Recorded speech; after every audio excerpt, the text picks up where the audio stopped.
कहानी ये है कि जब योगन क्लॉप ने लास्ट सीजन के बीचों बीच में उसने अनाउंस किया था कि वो क्लब छोड़ने वाला है एंड ऑफ द सीजन, तो लिवरपूल फैंस पागल हो गए थे क्योंकि योगन क्लॉप हमारे टाइम के लिए सबसे सबसे इम्पोर्टेंट पर्सन है लिवरपूल फुटबॉल क्लब से रिलेटेड, सबसे बड़ी पर्सनालिटी है, icon of Liverpool football club, क्योंकि उसने इस क्लब को बिल्कुल कचरे से उठा के यूरोप में रिलेवेंट बनाया।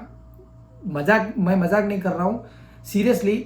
जब क्लॉप आया था पता नहीं उसने इस जॉब को यस कैसे कहा, क्योंकि उस टाइम पे क्लब की हालत बहुत ख़राब थी जब ब्रेंडन रॉजर्स था, तो प्लेयर्स इतने घटिया थे। उसने उस डिटेल में नहीं जाते हैं, उसने वहाँ से क्लब को उठा के आज वर्ल्ड क्लास प्लेयर्स और हम लोग यूरोप में हर बड़े क्लब के साथ compete कर रहे हैं।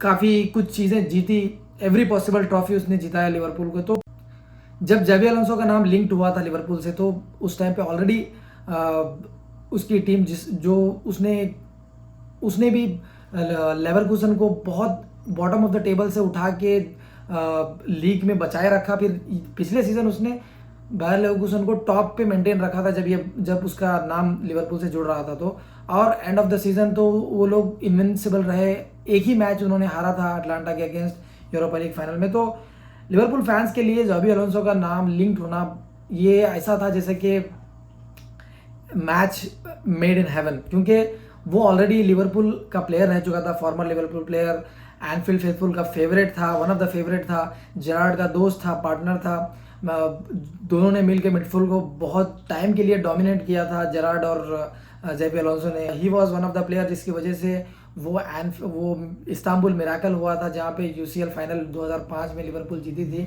वो थर्ड पेनल्टी जो ली थी वो जावी अलोंसो ने ली थी, जो रिबाउंड होकर वापस आई थी। Then he scored the penalty finally, और लिवरपूल ने वो ट्रॉफी जीती थी, जो कि अनएक्सपेक्टेड और अनमैच्ड अब तक का यूसीएल फाइनल है।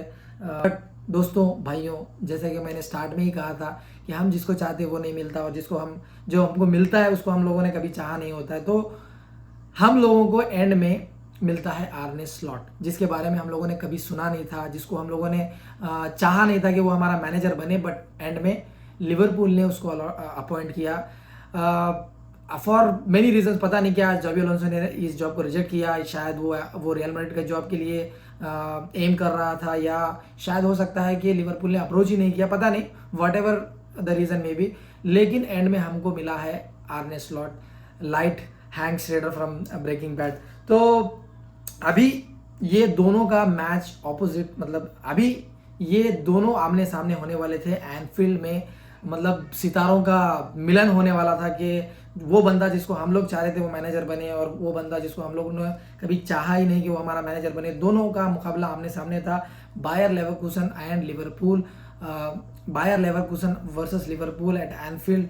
ये मैच काफ़ी हाइप मैच था लिवरपूल फैंस के लिए। शायद हो सकता है दूसरे क्लब के फैंस इसको उतना बड़ा मैच इमेजिन ना करें, बड़ा मैच नहीं माने, लेकिन हमारे लिए बहुत बड़ा टेस्ट था, बहुत बड़ा टफ फिक्सचर था, बिकॉज जावी अलोंसो की टीम ने पिछले सीजन फाड़ दिया था बुंडेसलीगा में। उन्होंने किसी को अपने करीब भी आने नहीं दिया था, दे वर इनविंसिबल। एक मैच वो लोग नहीं हारे थे बुंडेसलीगा में, और पूरे सीजन में पता नहीं कितने 50-55 मैच खेले, उसमें सिर्फ एक मैच हारना ये कोई मामूली बात नहीं है, ठीक है।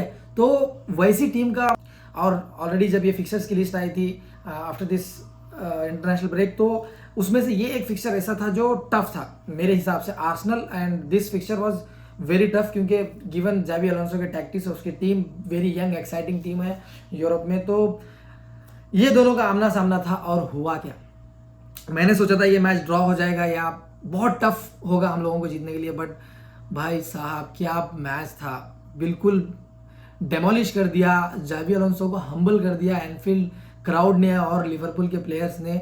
4-0 टू लिवरपूल।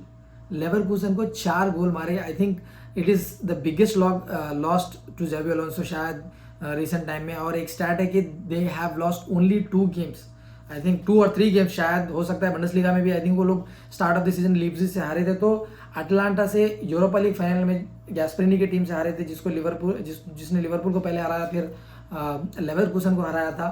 देन एक मैच उन्होंने बुंडेसलीगा में आई थिंक ये सीजन हारा है, बट उसके बाद से ये एक ही मैच है वो लोग जो हारे हैं। तो आई think it is quite quite an achievement, क्योंकि ऐसी टीम को 4 गोल मारना इट इज़ समथिंग लाइक बहुत डिफिकल्ट चीज़ है। ये मैच में लुइस डियास लूचो ने हैट्रिक मारा, उसका first hat-trick. I am happy for him because normally उसका जो प्रॉब्लम था, वो हर चीज़ अच्छी करता है, ड्रिबलिंग, पासिंग, एवरीथिंग उसका अच्छा था, बट एंड प्रोडक्ट जो था उसका, गोल स्कोरिंग उसका सही नहीं था। बट ये season it has completely change, क्योंकि वो हर मैच में गोल स्कोर कर रहा है या असिस्ट कर रहा है, तो it is very good to see. उसको फाइनली वो जो है ना, उसको उसका फल मिल रहा है, मजदूरी का जो है ना, उसको दिहाड़ी मिल रही है। Finally he has scored hat-trick Anfield में, चैंपियंस लीग में। बहुत ज़बरदस्त उसने जो पहला गोल स्कोर किया, कर्टिस जोन्स का एक लाइन ब्रेकिंग बॉल था, जिसको उसने बहुत ही प्यारे तरीके से उसको गोलकीपर के ऊपर से डिंक किया, चिप किया, वंडरफुल गोल। उसके बाद सेकंड गोल तो जो है ना भाई साहब, एकदम से ऑर्गेजम था। वो सलाह का बॉल था एंड गैक्पो का हेडर, आप देखो वो goal, it was such a beautiful. Offside के लिए वीआर ने ऑब्वियसली चेक किया, बट इट वाज ऑनसाइड। तो गैक्पो का second goal, third goal and fourth goal फिर लुइस डियास का आया। Luis Diaz man of the match था ये मैच के लिए। सलाह का गोल नहीं आया, बट दो असिस्ट उसके थे आज। Apart from these front three, I think Curtis Jones और ग्रावेनबर्च का गेम बहुत बढ़िया था। कर्टिस जोन्स भाई, वो हर मैच, मैंने जैसे लास्ट वीडियो में कहा था, एनफील्ड में उसको खिलाना चाहिए, बिकॉज उसका जो है ना, क्राउड की वजह से वो बहुत आई थिंक वो कंफर्टेबल फील करता है और वो डोमिनेट करता है। तो आई थिंक सबोजलाई की जगह उसको खिलाना चाहिए एनफील्ड में जितने मैच हो, खास करके। देन ग्रावेनबर्च, तो उसके बारे में हर वीडियो में मैं कह रहा हूँ कि ही इज़ चेंजिंग। जो डीएम का जो पोजीशन है उसका, वो पूरी तरीके से वो विजन ही चेंज कर रहा है। सो बहुत बढ़िया। बाकी तमाम प्लेयर लिवरपूल के बहुत अच्छा खेले। मैं स्पेशली सब्स्टिट्यूशन की बात करूँगा। सब्स्टिट्यूशन और जो रोटेशन जो स्लॉट कर रहा है, बहुत मेरे को बहुत पसंद आ रहा है उसका। सिमिकास को स्टार्ट किया, देन कर्टिस जोन्स को स्टार्ट किया, और यहाँ पे एक बहुत बढ़िया चेंज उसने किया था स्टार्टिंग लाइनअप में। नूनेस को नहीं खिलाया स्ट्राइकर, एज ए स्ट्राइकर। हालांकि नॉर्मली वो या तो जोटा को खिलाता है या तो नूनेस को खिलाता है नंबर 9 के पोजीशन पे, क्योंकि गैक्पो और लुइस डियास दोनों विंग पे खेलते हैं, लेफ्ट विंग पे। बट इस बार उसने डियास को एज ए स्ट्राइकर खिलाया, और उसका रीजन उसने बताया पोस्ट मैच में। स्लॉट कहता है कि उनका जो सेंटर बैक है ताहा, वो he is very good with the number 9। जो बड़े प्लेयर्स होते हैं, जो स्ट्राइकर होते हैं, टिपिकल स्ट्राइकर जो बॉक्स में ऑलवेज प्रेजेंट रहते हैं, वैसों के साथ उसको डील करना बहुत ईजी है। And Luis Diaz is not a natural number 9, वो पीछे आता है, मिडफील्ड के साथ लिंक करता है। तो ये हम लोगों ने ये नया एक ट्राई किया, और जो कि भाई it was a brilliant decision.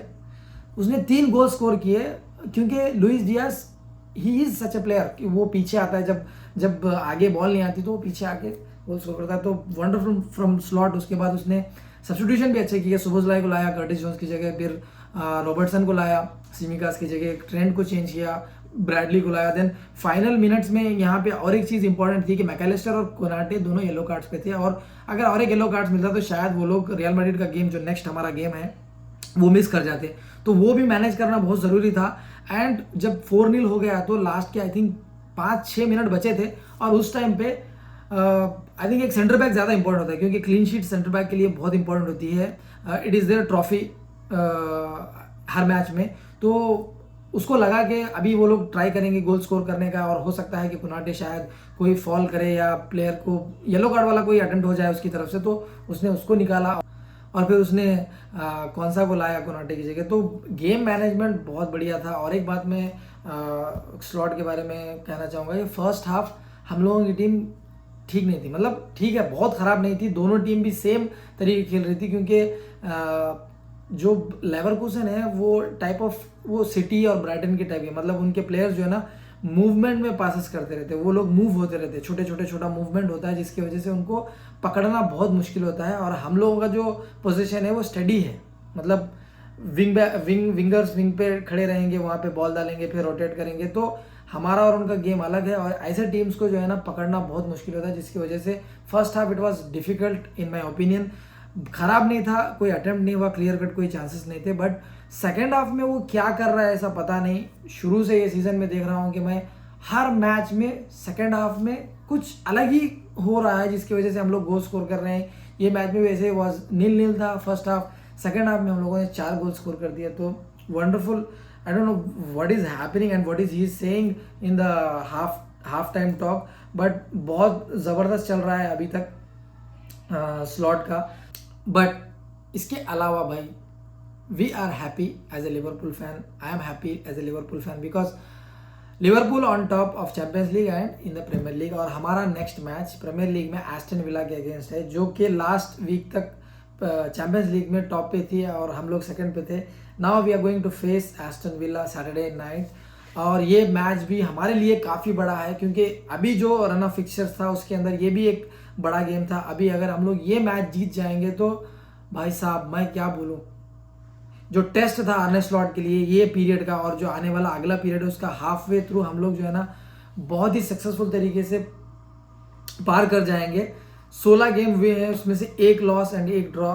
Wonderful आर्ने slot, मैं ज़्यादा उसकी हाइप नहीं करना चाह रहा हूँ और लिवरपूल फैंस भी काफ़ी कॉन्शियस है, उसको हाइप नहीं कर रहे बिकॉज आगे जाके क्या होगा पता नहीं, क्योंकि जो नेक्स्ट इंटरनेशनल ब्रेक के बाद जो हमारे रन ऑफ फिक्चर्स है वो भी काफ़ी टफ है। We are going to play Real Madrid, Man City, बहुत मुश्किल मैचेस आने वाले हैं। तो होपफुली हम लोग जीतेंगे। और मैन सिटी के लिए 3 मैचेस कंटिन्यूसली वो लोग हारे हैं और उनका नेक्स्ट मैच ब्राइटन अवे है।